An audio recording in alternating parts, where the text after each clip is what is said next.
Hi, everyone, and welcome. I'm Jenn Baljko, founder of Always on My Way and host and creator of the Fierce Awakened Woman Global Conference.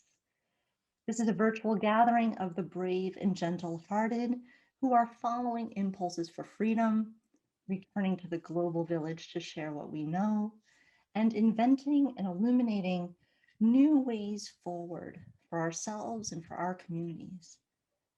We are celebrating dynamic feminine grace.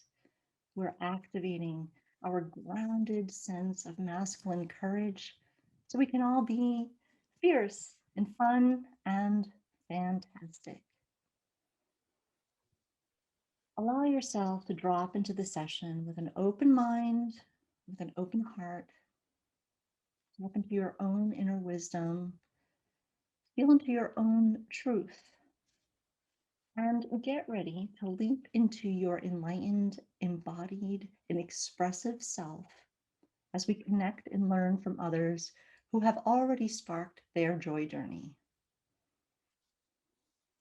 As you tune in to what's present right here and right now and settle in to what the day is going to bring, please join me in welcoming Sierra Melcher. Yeah. Hi. Let So me glad to just be tell here. you. Oh, I'm glad you're here too. Let me tell you a little bit about Sierra and then we'll jump in. Sierra is a fulfillment advisor, best-selling author, and international speaker. She founded Integral Women to shift the global conversation around purpose and fulfillment by providing game-changing insight to individuals and groups. She is known as the Uncoach because she teaches a unique method of self-empowerment that bridges the gap between science and spirituality. She guides her community to go from being misaligned to misaligned with subtle shifts that yield radical results. Sierra is a sought after thought leader to a community of thousands. She uses humor, empathy, and unconventional wisdom as essential tools because transformation doesn't have to be hard. She has a master's degree in education and has taught around the world. She is from the US, United States, and currently lives in Colombia with her young daughter. Hello and welcome, Hi, Sierra. Jen. Hi, everybody. I'm so glad to be here. Well, I'm so glad you're here too. And I think we're gonna launch right in because I Let's know do it. we're gonna talk about metamorphosis and transformation and why transformation doesn't have to be hard and really what happens when we go through this sort of awakening of becoming more fierce and stepping into our lives. So, but before we jump into that, how did you become so fierce and awakened? What's a little bit of your journey on this? I wish someone had told me it didn't have to be hard because I made it as hard as possible for as long as possible. And to be perfectly frank, I think I probably slip into that old pattern still. A story that tells me that if I want it to be different, then I have to push, right?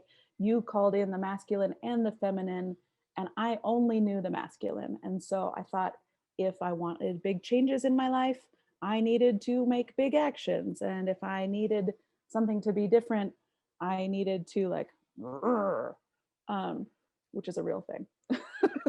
That's a scientific term. Um, We all understood that. I know, I know. Um, and more than that, I made it hard because I was so afraid of the change itself that I delayed it. And I did the sort of non intuitive thing, which was the not brave, right? It was like the hiding and the staying in the familiar and staying in the miserable.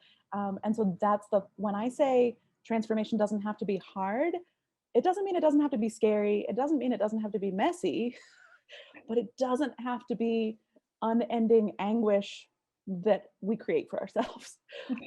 Because that's the game that I played for more years than I want to admit. Definitely through my teens and 20s. Um, yeah, solidly stuck to the, it's going to be hard. Misery is what I know, so let's stay in the familiar. That kind of hard. Um, and people have asked in the past, like, what was your turning point? And there's not one. There were hundreds of invitations and opportunities that I passed on. I was like, no thanks, that seems too intense. No thanks, that freaks me out. No thanks, I'm just gonna stay here and eat a quart of ice cream because that way I don't have to feel what I'm going through or the nervousness about who I could become. Thanks, I pass. But then there were hundreds more invitations that were like, okay, well, okay, I want to try this, or I feel a little bit more comfortable in who I am, or more confident in my ability to land flat on my face and have it not be the end of the world. And and so you mentioned in my intro how things are subtle. And once I recognized and made space for things to be subtle instead of grandiose, massive, huge, it's got to be epic, the subtle shifts allowed for me to grow in in manageable ways without like all or nothing, because all or nothing either way I was miserable. If I took on too much, I'd freak out. If I stayed the way I was just in my familiar misery. But the subtle, the micro shifts, the little stuff was how I was able actually to make huge progress. um, And I think we, for the most part, traditionally underestimate the small stuff. We underestimate the subtle and give credit to, it's got to be big. You got to lose 30 pounds in 30 days. Otherwise, what's the point? And Yeah. I can lose 30 pounds in 30 days and gain 35 pounds in 35 more days. And, you know, take another year to get over the whole process and try it again and have it still not get me anywhere. Um, so I started shifting the story, is the very short answer to the long answer. No, but I love how you said that it was, there was not one single turning point. There was a whole series of things you said yes and no to, in this sort of subtle way that it always shows up. And I always see it as that like circle or like a spiral, right? And it can move within a day, within an hour, Yeah. Yeah. from this sort of graciousness and gratitude to grumpiness and enchantment and power and strength, and then patience and vulnerability and weakness, right? It can just kind of all flip through this, and it all And you adds said up. you said it can go through all the things. And I think I want It to does. like it has to go through all the stages. You can't, and this is where sort of not traditional wisdom, but common wisdom gets it wrong. It's like, I want to get from here to here without going through the stages, right? And that's where I was. And I said, there's got to be one way that can launch me from here to here without the messy middle. And if it gets messy or I feel uncomfortable, the story is I must be doing it wrong. And I have flipped that on its head. And I'm like, if it's uncomfortable, you're doing it right. And so, like, keep going, because that was the pattern that I kept getting stuck in. Is whatever choice that I made, if it felt ooh, like scary or threatening or any of the discomfort feelings, and there are a myriad of them, I would pull back and say, I must be doing it wrong. Let me research a little bit more. Let me analyze a little bit more. Let me be in my head a little bit more and see if I can figure out a way to get from here to there without the discomfort. And like I said, it took me 15 years of trying that, of it's almost like I never tried, right? I kept on trying to do it without doing it. And once I figured out this pattern of you can't get from that here to there, there's a couple things. One is something that commonly comes up in my women's circle. Is like, what got me here won't get me there, right? So I need a new strategy. I need a new pattern. I need what worked in the past won't work to get me to the next level place, right? It worked to get me here. There's nothing wrong with it. I don't need to tear it down, but that same strategy won't work to get me to the next level place. And so that's a shift that's really important, because I just kept on trying the same pattern over and over again, and it kept on not working. And I internalized that as there must be something wrong with me. Not that there's something wrong with the pattern. Everybody else is telling me to do it this way, so they must be right and I must be wrong. And that felt familiar. It just felt so familiar that I stuck with it for too long. And the new story is, no, something else is going to get you from where you are now to that next thing. And when you get there, there's going to be another thing. The story of, if I just get it right, then everything's going to be fine, is also a story to kick out the window, because I don't want to live in a place where I've just got it all sorted out. Actually, for a long time I thought that I did, and I just don't. That sounds boring. I don't want to live there. And I think this is a phase. No, not a phase. This is a realization I think many of us have lived through many times, and we still sometimes face, and we still don't know what to do next, right? Like we know it's coming. We know there's going to have to be movement. We're going to have to take an action. We're going to have to change a pattern or recognize a pattern. But then it's constantly slamming me in the head, like, oh, here I am again at this point again. And letting go of the idea that I need to arrive somewhere with a really clear destination too, I think. I'm hearing that in this, not moving from the comfort zone to the next thing and then to the next thing, but not always knowing exactly what that next thing could be, right? And what's possible. Well, and very specifically, moving forward without knowing, and continuing to move forward, because another pattern that I fell into, and I definitely recognize in a lot of my clients, is we hold so fiercely to the destination that we're not willing to be flexible to let the destination change, even when it's really clear that we no longer want to or need to end up in that specific place. But we're holding too tight onto the destination because, again, of this story of, if I just do the right thing and get to the right place, then everything will be peachy. Holding on to that belief that even we want to fit into that story. It's a false story every single step of the way. And the way I tore that one down, because I was like, oh, well, the destination, permission to get morbid. Do I have your permission to be a little bit like life and death here? Yes. The destination, Yes. destination is death, right? That is the one guaranteed destination that we are all headed towards, that none of us want to admit. And we're trying so hard to have the destination be something else and try to control the outcome in some other way, that I was like, well, if I'm trying to control this so hard, then I'm really only rushing towards death, or preventing myself to live between now and then. I'm not willing to make a mistake. I'm not willing to end up somewhere other than where I thought I was going. And that gives me way too much credit. Like, I'm supposed to know exactly what's right for me in this infinite plane of possibility. I, one little cerebral prefrontal cortex, am supposed to like know it all and then control it all. And that felt like a lot of pressure. So letting go of the control and the destination allows for so much more flexibility, so much more like a spectrum of experience. I used to like, I don't want to feel pain, sorrow, loss, discomfort, so I'm just going to refuse to do that.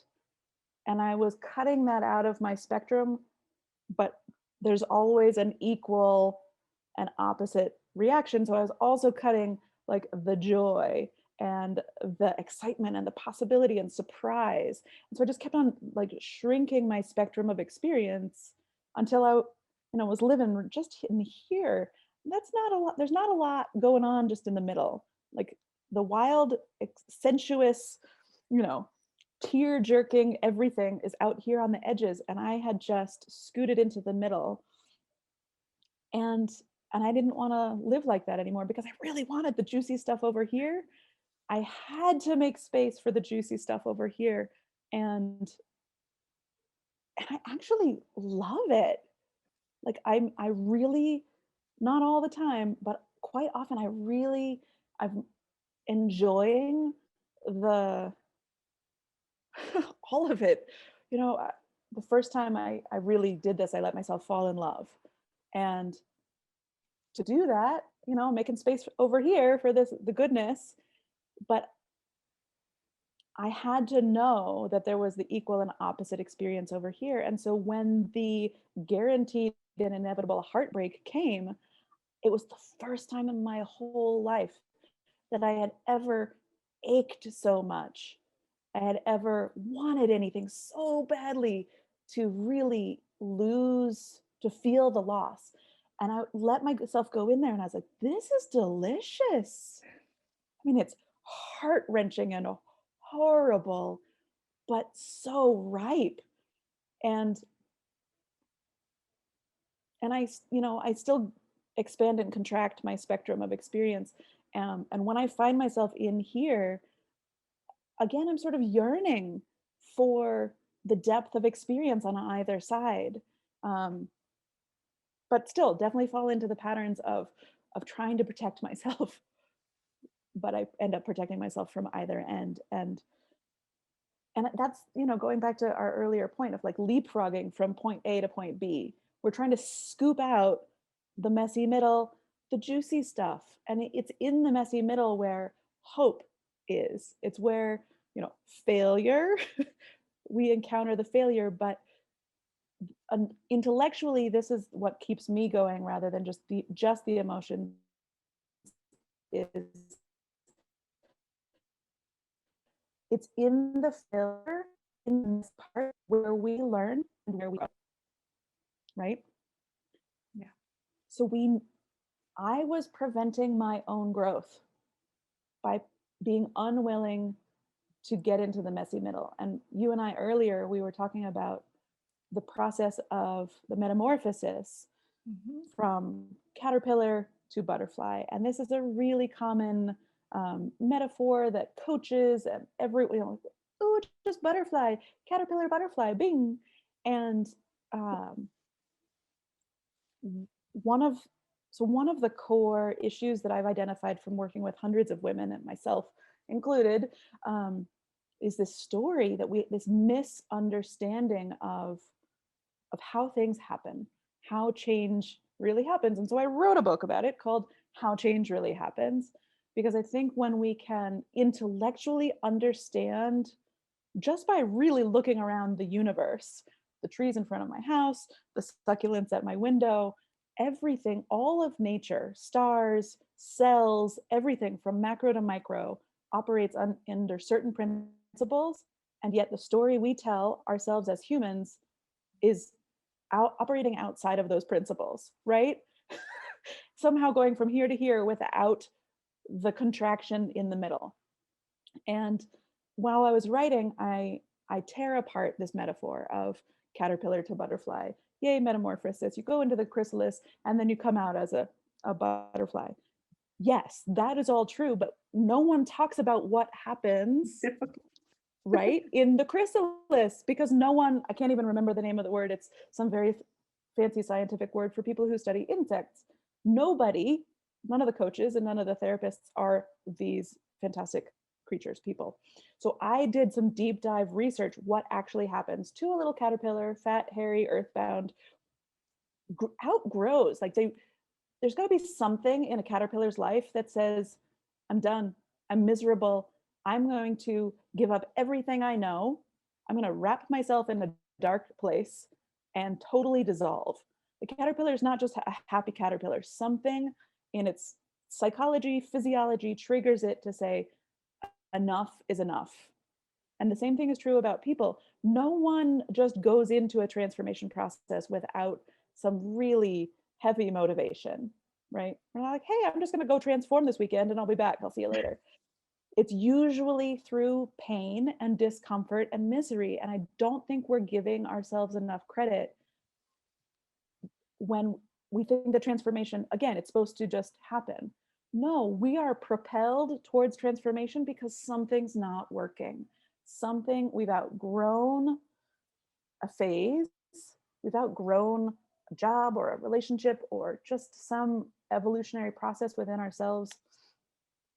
And the the pain of staying as we are is greater than the fear of becoming something else. Even if we dance between the pain and the fear and the pain and the fear for a while, the pain of staying the same is more than, oh, I don't know what I'm going to become. And that was true for me. I spent a long time where the pain and the fear were just about the same. And so I'd like try to change, nope, never mind, try to change, never mind, and sort of danced back and forth and said no to all of those invitations and those opportunities. And so this is why I want to share the story of what actually happens in the chrysalis, so that intellectually there's at least a new storyline that we can root and ground ourselves in to get us from A to B, right? And not freak out in the middle and pull back. Because that's the greatest deterrent to growth. That's what I think of as hard. When we say transformation is hard, it's hard because we're not willing to stay in it long enough to get out on the other side. So a caterpillar is propelled for some reason. You will know in your own life, for example, your examples. I don't know the psychology of the caterpillar that gets in there, but I know that the caterpillar creates a chrysalis, also known as a pupa. And I really like that pronunciation better because that's how it feels. When you're inside, it feels like pupa. So you go in, you create this dark, lonely place. Okay. And for a caterpillar to turn into a butterfly, it literally has to dissolve cell by cell, turn into a genetic soup. And if you've done a transformation process of any kind, these steps may begin to start sounding familiar. What also happens is the immune system of the caterpillar says, oh, hell no, I don't want to dissolve. And so there's an actual internal battle between the caterpillar's immune system and, excuse me, my dog likes to bark, the genetic transformation that's happening. There's an internal battle, okay? And so if you ever go through a process of like, wow, I just went into this dark, lonely place. I don't like this. This is scary. This is lonely. And now I'm not sure what's right because well, should I, shouldn't I? There's this internal conflict that metaphorically speaking is what happens in the chrysalis between the immune system of the caterpillar that's absolutely dedicated to keeping the caterpillar intact, right? We're attached to our former selves. We don't want to dissolve into a soup with no guarantee of what's on the other end. And so people will leave a transformational process either when it gets too dark and too scary and they're just, oh, I'm uncomfortable. Or they'll leave when that sort of autoimmune attack thing is like, I don't know who I'm becoming. I don't recognize anything. Am I going to lose all my friends and all my relationships and all my everything? And we leave. But can you imagine if you opened a chrysalis mid transformation? You come out like as an oozy pile of soup and you're really neither, right? You can't go back to being the caterpillar. And so people will come to coaches or therapists thinking, oh, it's going to get better. And it definitely doesn't get better. It definitely has to get worse, which is just more uncomfortable, hanging out in the unknown a little bit more. It's not A to B, it's definitely A to mystery into the next thing. And so always the caterpillar's immune system loses the battle. And there are cells that are already in there, get this, called imaginal cells. Okay, the butterfly is in the caterpillar always, like the person you're going to become is in you already. And these imaginal cells could sort of convince the immune system that it's going to be okay, that there's a possibility of something else. And then the whole system starts to work together to take what is just total soup and create something else, and makes meaning out of the chaos, and it makes structure out of what is nothing, until the butterfly is constructed inside the chrysalis.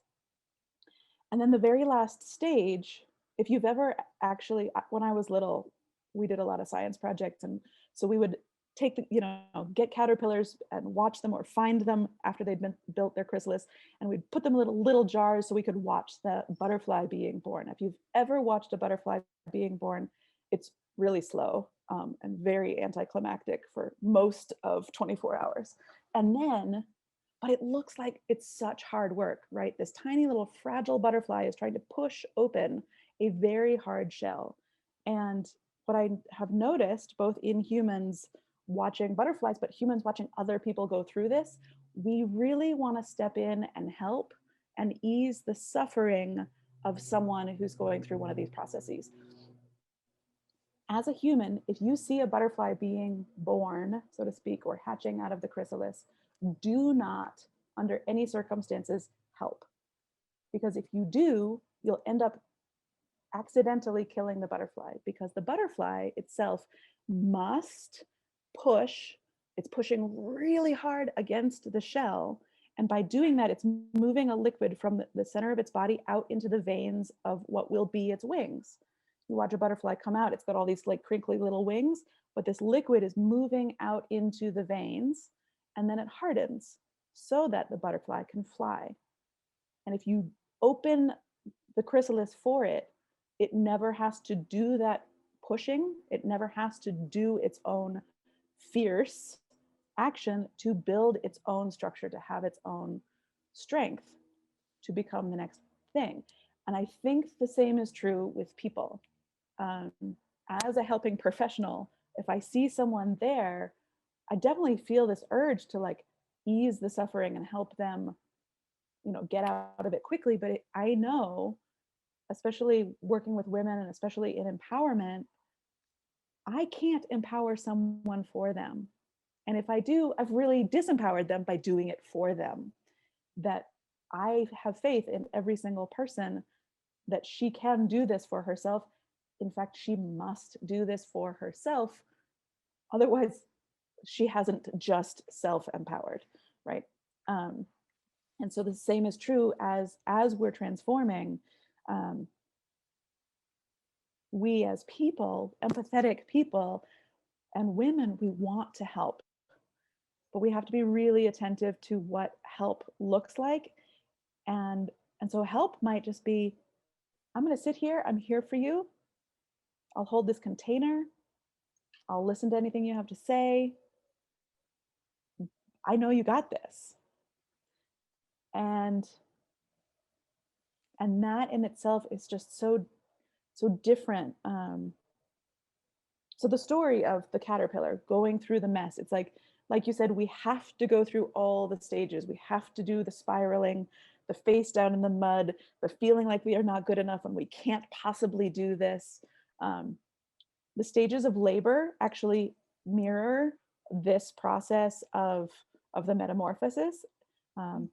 In fact, I could probably just talk for hours about all the different examples in nature, whether they're the life cycle of stars or microorganisms in our body. They all go through the same cycles. And the closer you get to the destination, the more you think you can't do it. So just the context of birth, a natural labor, it's slow, there's some contractions, and then it gets more intense and it gets more intense. And so I studied to be a doula just before giving birth to my own child, and I've attended a couple of births. But they do say that just before a woman is about to give birth, she says, I'm done. I quit. I don't want this. I can't do this. And that is the sign that she's ready.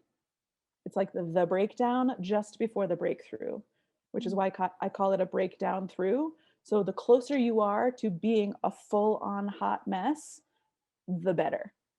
which is again opposite of what we have, the story we have about it's supposed to be easy, it's supposed to feel good. It's not. You're supposed to be face down, like Brene Brown says, face down in the arena, living, doing it, losing, so that you can, and then you get up, and then you are strong, and then you are the next person. Um, and then you birth, and whether it's to a project, to a person, or the next version of yourself.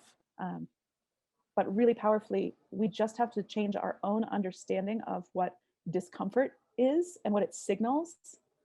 And that the more discomfort you're feeling, the better in a lot of ways, the closer you are to the next thing. Because in the back of our brain, there's a small part called the amygdala. And the amygdala is supposed to prevent danger, protect you from fear and death, which is a very good thing. I'm really glad I and every one of my ancestors has an active amygdala.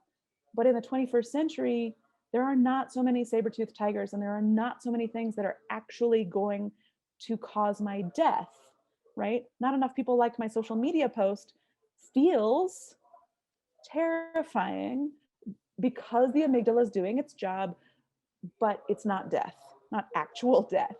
And and so discomfort freaks us out from this really old, they call it your lizard brain because it's the oldest evolutionary part of the brain.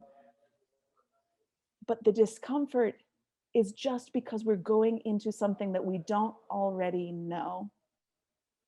And that's where we learn, and that's where we grow. And that's the, the shit fight and the mess, but that's the birth of the butterfly. And you you shared this earlier that you're like, I go through these stages so frequently that I don't even recognize when I'm a butterfly. Can you say a little bit more about that? Because I think that's really important before we sort of wrap this up. Well, and I'm really, really curious about the whole transformation thing, right? Because it seems like this is the aim, when you talk to people and especially in this space, it's all about the transformation. And I always wonder, like, what are we transforming into, right? What are we all so hungry for? Like, are we grasping for things, Yep. Beyond the yearning? Are we grasping? So what we were talking about is, yeah, I feel like I'm in some race to become the butterfly, and then I become the butterfly, and then guess what? Like, that was like a half an hour, and suddenly I'm back to being some sort of caterpillar and throwing myself into some new hot, soupy mess so I could become the next thing, right? So I feel like the butterfly stage maybe is not the goal sometimes, right? Because unless we have the awareness of saying, this is the place where I'm going to be in joy and wonder and curiosity and hope and enchantment and surprise. And when it happens, I'm there and I'm appreciating it. But I think in my life, I haven't fully appreciated my butterfly stage. Well, and if you're delaying and saying, when I'm there, then I will be joyous, whatever, successful, happy, loved, anything, it's the same trap. Because what we need to do, and this is not easy, but it is possible, is to be present, develop emotional intelligence, which is another thing that I really coach folks to do, is to sort of understand their experience in the moment, each moment, not just the arrival destination moment, but you can be in joy while you're turning into a chemical soup. You can do that.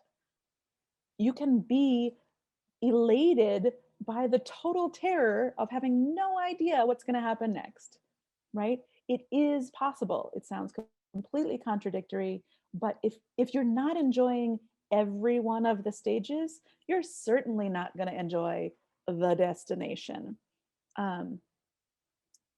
So I study a lot of neuroscience as well as some spirituality stuff, but there's a name for everything in science, which I really appreciate.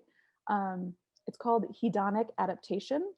So when we get the thing that we've been striving for, we also get over it really quickly because there's the next thing that we want to become or have or experience.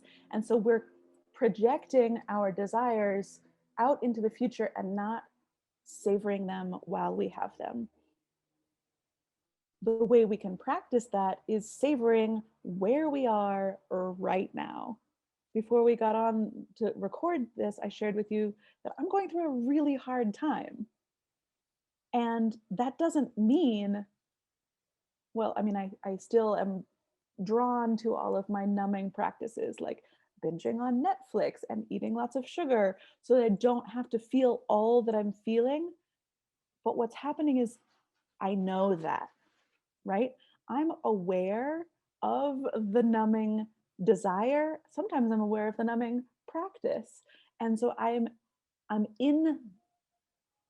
not missing it, right?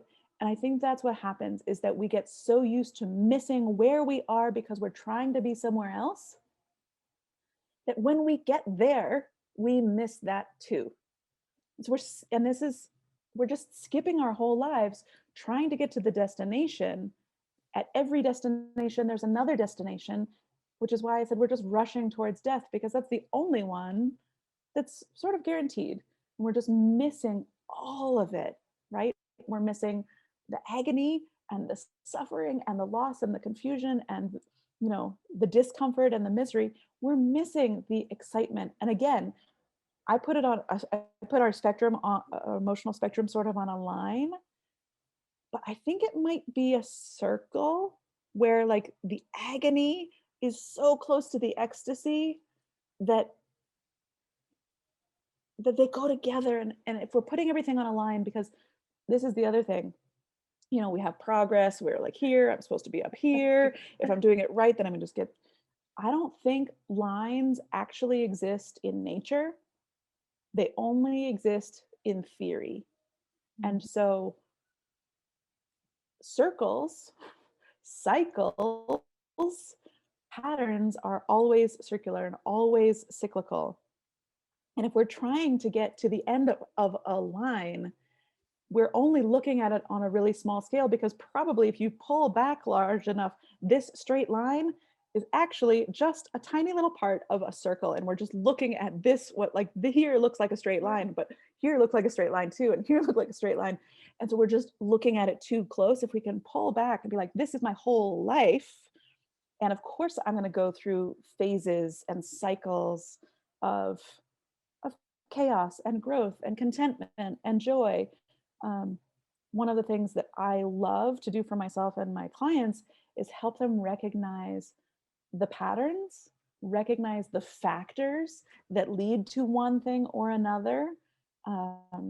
Because for so long, if I learned anything or if I grew, it was accidental or incidental. It was just like, oops, I fell into that one. I didn't know it, and I wasn't even paying attention again enough to really see it and integrate it.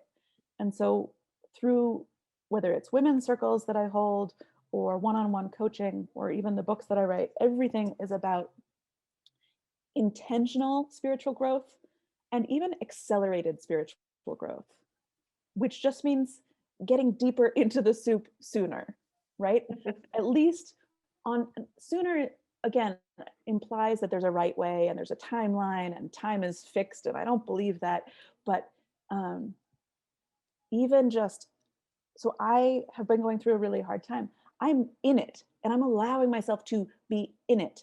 I'm not trying to accelerate out of it, but by being aware of it, I am going to learn something deeper and greater and maybe faster. But if I learn it now, it's faster than avoiding it now to get another opportunity to try to learn it later, right? So I'm not accelerating it within its moment, but by not avoiding whatever I have to gain from this discomfort, I am accelerating the larger process of my life, right? I could quickly get out of this. I know all the techniques to, I could distract myself till the cows come home. But if I haven't learned why or what I need to take with me to the next thing, it'll be another couple of months, or, I'll work too hard and then I'll fall into a hole again, and I'll be invited back to learn what I didn't learn the last time. And But so it I can just keeps accelerate showing it. up. Yeah, it will. It will. And it'll come back stronger because obviously you know, all the signs weren't strong enough the last time. And that's it. Whether it's a health crisis or an emotional crisis or sort of a social relationship thing, you're like, oh, I can get over this. It's not so bad. But then it happens again, and it happens more, you know, extremely, especially in health situations, right? Like, oh, I don't feel very well. I'm just going to do this and skip the thing that I really need to do. Oh, I don't feel really well. Oh, I don't feel really well. Oh my gosh, I'm in the hospital because I've been ignoring the signs, and my body just had to crank up the communication until I couldn't avoid it. And emotional intelligence for me, and as I teach it, is heightening our awareness of what's actually happening. And that means on some level, like, I'm slowing down in order to accelerate. I must slow. My mentor says something that I love, and I want to share it because the 21st century and this past year has been really sort of speeding up things too much. She says, let me make sure I get this right. Slow is smooth, and smooth is fast. Because I used to just try to like go fast and I would just I'd get from A to B, but I wouldn't do the growing or the learning I needed to do. And so B actually wasn't built on a foundation that I could sustain. And then when I crashed harder and deeper and worse than anything. And so slowing down, being in each stage, finding the joy in each miserable, terrifying, or you know what, becoming a butterfly. We still think, oh, I'm just going to be a butterfly and that'll be fun. It's probably terrifying to figure out that you have wings, right? And that you're supposed to fly, and that you like now have this really cool long thing that you're supposed to like go nurse nectar out of flowers. That's We project onto a butterfly all sorts of things that are probably just absolutely unfair. Who's to say a butterfly is not having an emotional crisis when it's like, you know, we don't know. Oh, wow, and it just resonates so much with me. And one of my biggest challenges, and it's come more forcefully in 2020 and the beginning of 2021, is just being in the step that I am in, like not saying in work that I'm doing with some mentors too. It's this, why are you thinking about vacation in July? Why don't you just have a mini, like 5-minute vacation right now so that you can come back to the step that you're in with more enthusiasm? I'm like, And actually take that step, right? Why don't I just We do that? throw ourselves over here. So almost so that we don't, because now is hard. Yeah. The present is hard. I was on a panel last week about the present, about being in the now, and the only place to actually heal anything, the only time that you actually can influence anything is the present. And that's hard. We give the like mindfulness and be in the now. The now sucks, right? And we don't want to be in something that sucks. We want to be in something, whether it's, remembering the past fondly or projecting ourselves into the future when everything's going to be peachy. But the now is hard. The now is the messy middle forever. And we try to avoid the mess. So And that in itself isn't the problem. It's what we choose to avoid the now with always has consequences that we don't like. Right? My go-to avoidance things have their own consequences. They do. And last month, I got myself into a huge mess. And for, for the first time, I got to witness the desire to get sucked into either falling apart or spinning out into avoidance mode. And I did. I felt like I was just hanging out on the top of a whirlpool, and any one of my numbing techniques could get me away from this, or I could just collapse into total despair. But I just hung out here.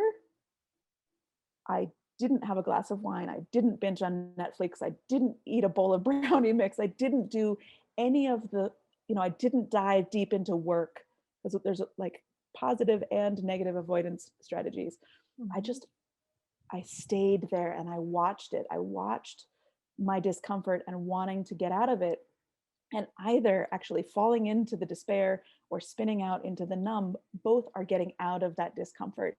Mhm. And what would have in the past derailed me for 3 weeks or 3 years or 3 months, it took 3 hours. It took all afternoon and I was miserable, but I woke up different. And that for me was elevated, right? Mhm. That is, enlightenment is not just blissful, peaceful all the time. Being in the now is wrestling with all that you have, and not taking the quick fix out, because the quick fix then has its own consequences. If I had, you know binged Netflix, drank a bottle of wine, had brownies for dinner, the next day, not only would all the emotional stuff still be there, I'd physically feel terrible, right? And had made it worse. And so, um, don't think I'm unique in that. I think everybody has those things. And so this is why for me it's so important to really recognize the storylines that we're playing into, and come up with a new understanding of how change happens, so that transformation can happen, so that we can be present in all of the stages and not just be waiting to be happy over there, right? I can be happy right now even though I am a mess, or I feel like all these things I feel, but I'm feeling, right? And what else is the goal than to be in it, learn from it, emerge from it with something, and then keep going. Mm. Yeah, this image of just swimming on the edge of the discomfort right here, and not and the awareness and the willingness to just keep swimming, even if the tide wants to, the rip tide wants to yank you in, Yeah. or if you want to paddle really hard parallel to it to get out of it, right? How do you how do you know that you're making the right choice? And I say the right choice as if there was a right or Yeah. wrong answer, but Mm. is it always is that always are those always the three options? Like you get sucked in, you can spin on it, or you can swim away from it. And maybe sometimes swimming away is a good option. Like, how do you know Yeah. when you're making an empowered choice, or when Yeah. you're staying in your fear and doubt and just moving into a comfort zone of fear and doubt? I love this question. And I think the questions that we ask are as, if not more, important than the answers, because we can ask questions that get us nowhere, or we can ask questions that really give us something to work with. So I love that question. Um, my experience last month that I described, sort of the whirlpool, I experience things really visually, and so that was the experience. That's not to say that next time you're in a situation that that's going to be it. Um, but I think how do we make an empowered choice is to observe ourselves as best we can, to really understand, not even understand, but to see what's happening, not just the feeling, not I feel this way, but I see myself in this. My mentor calls it, and she got this from a series of other people, witness consciousness, is to not just experience it again, like if our straight line is here and we're so close up, is to sort of step back from ourselves and to see ourselves, the whole self, in a bigger context, with compassion, right? We can see everybody around us with compassion. It is epically harder to shine any of that, a drop of that same compassion onto ourselves. So witness consciousness allows for us to sort of pull back just enough to be kind enough to ourselves as we are to everybody else, and to see what we're going through, and to offer ourselves that friendship, to offer ourselves the support we would want from a lover or a family member who's really got our back, um, so that we can then actually have the experience that we're having instead of our projection of the experience, which is usually more dramatic, worse, impossible to deal with, and therefore that like leads to the numbing and the avoidance, right? Because we're drowning in it. But if we can pull back and just see it for a second, and that again, that's not easy, but that's being in it enough to see all that it is, and then pulling back. Those two things together, when I can pull back from what I'm experiencing enough to actually experience it, because it's not so overwhelming and not so dramatic. Like, oh, she's having a hard time because it looks like she made a couple of decisions that didn't go the way she thought they were going to go. And now she's having this reaction. That must be hard, right? Just that safe container. So in my women's circles, we talk a lot about safe containers and being a safe container for yourself so that you can experience whatever you're going to experience. And that question of how do you empower yourself is to allow, because we talk about the comfort zone, but it's usually not comfort, it's just familiar. It's the familiar zone versus the unknown. And the unknown is where we learn and grow. And so just hanging out on that edge, again, my mentor calls it the edge of mystery, right? Don't throw yourself in the deep end. That's cruel. It's rash, personal growth, right? Right on the edge, like keep a hold of the familiar. Yeah, keep one toe hanging onto the edge of the pool, and then like float into the mystery. What is this? What could it be? But then coming back, and this is again, it's subtle. It's the smaller movements, and we practice this before the shit hits the fan. Okay, we practice this every day. We practice it when we're not in crisis, so that when we're in crisis, we have these muscles developed. We have these sort of awarenesses and tools. Yeah, I love thinking of it as muscle memory, right? You're is. just training yourself for the Absolutely. eventual next crisis, the eventual next unknown, floating Yep. into the mystery and just saying, yeah, it's okay. I don't need to hold on to the edge. Yeah, I could like leave my this. little Yeah. toe Yeah. here, and then when I'm ready, I could swim off into that direction. And just again, we talk about muscle memory. It's you can train your neurological pathways to what is comfortable. Again, familiar. We can get comfortable and familiar with discomfort. That can become a new sort of functional zone. It doesn't have to be the familiar zone, but it's functional, that we have capacity sort of outside of the known. And when we do that, we are actually changing neurological pathways. So your brain, the neurons can travel quickly from here to there because you've been practicing it before, if that makes any sense.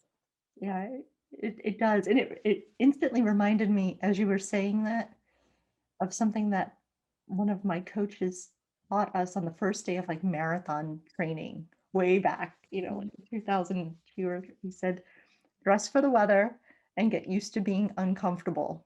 Yeah. And Yeah, in some ways, those are the truest things you could learn in life, right?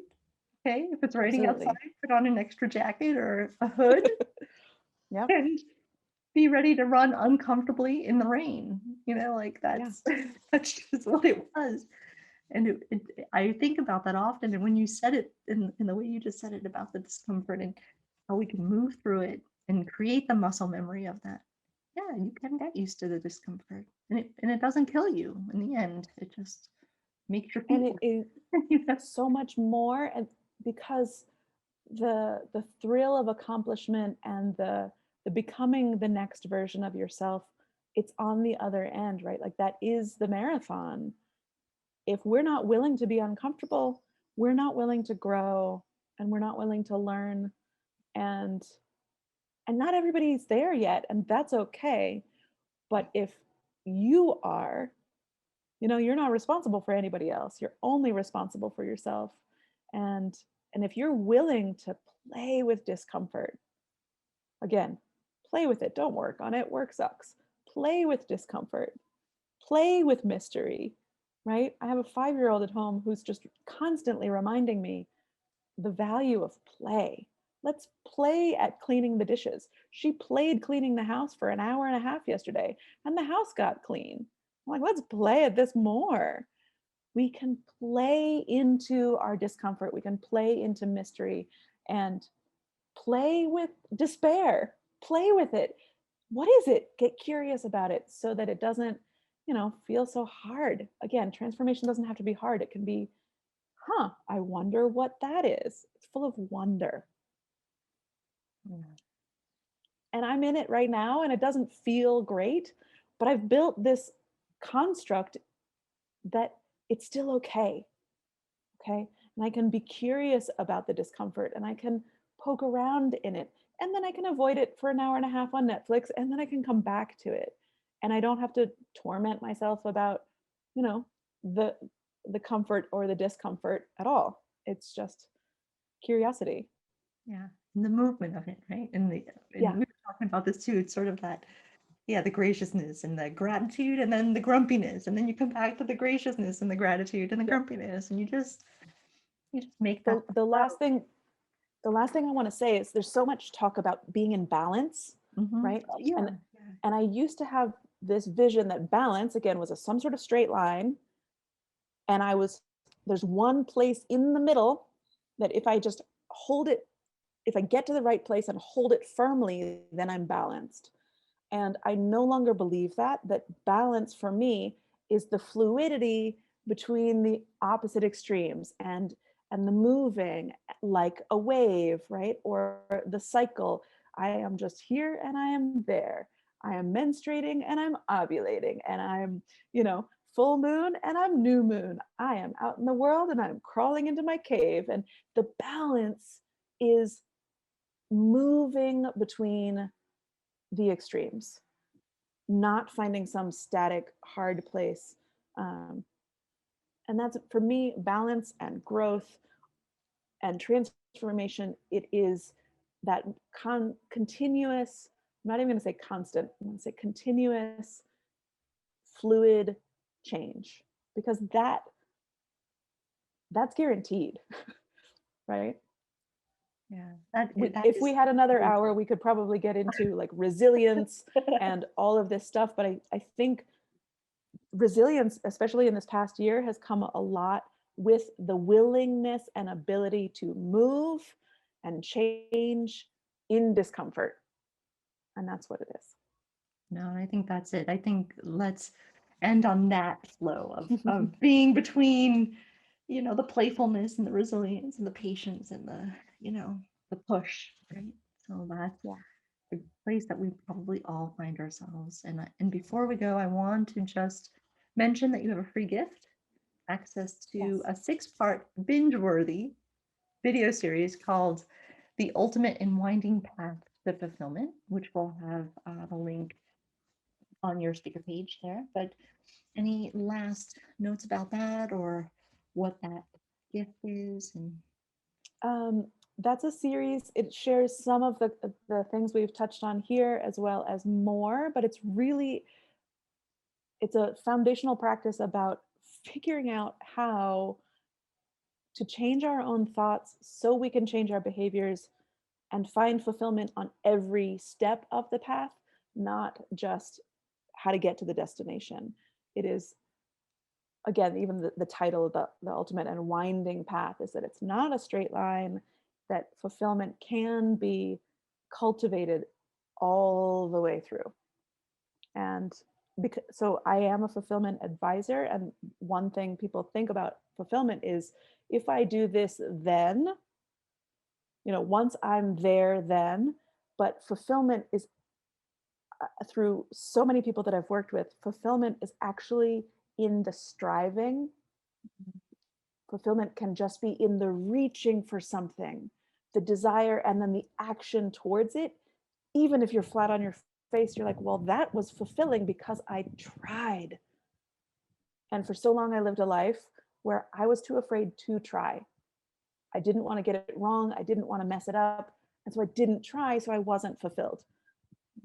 So it's fulfillment comes from the desire, the reaching, the messing it up, and the trying again. beautiful. Well, let's keep trying. Let's keep putting on that fierceness mask, reaching for it. Thank you, Sierra. Thank you so much, Jen. My pleasure.